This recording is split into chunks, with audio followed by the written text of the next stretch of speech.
I often criticize CNN, but I do segment by segment when I think it's merited, and we point out the facts for you guys and what they get wrong, and from time to time what they get right. Well, today I want to give them credit because I think they did a very interesting interview, and then an interesting segment afterwards to give you a sense of where Donald Trump is getting their talking points. It's a very good job by the reporter here. He went and interviewed Jared Taylor. Jared Taylor is what he calls himself a white advocate. And he explained in the interview that he is an advocate for white people, and and that whites need to be defended, and you know the whole drill, right? And he's got a whole group that he started and founded based on that. And he interviewed him a couple of hours before Donald Trump did his insane press conference at Trump Tower on the same day. But the interview did not go live, so Donald Trump did not know about it. But now they then put the interviews together to give you a sense of where Trump might have gotten his talking points. But he didn't see Jared Taylor. They believe the same things. They get their talking points from the same places. So look at how similar they are right now. I interviewed Jared Taylor Tuesday afternoon, 2 hours before President Trump's news conference in New York. The answer's so similar, it's almost as if the president was listening in. 2 p.m. And there would have been no violence whatsoever if there had not been counter-protesters showing up with baseball bats and helmets and masks.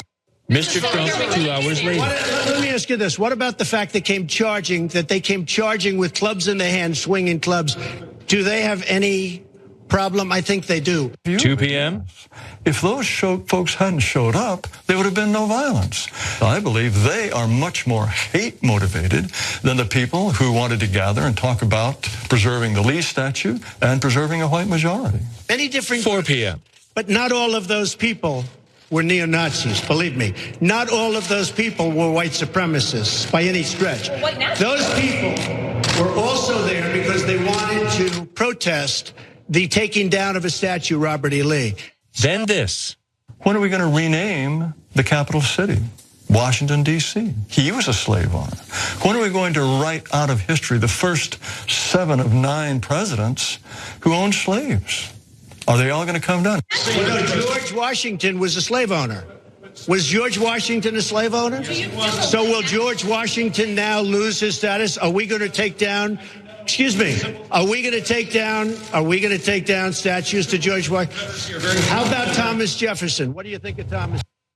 If it talks like a white supremacist, it's likely a white supremacist. Same ideas, same ideology, same talking points.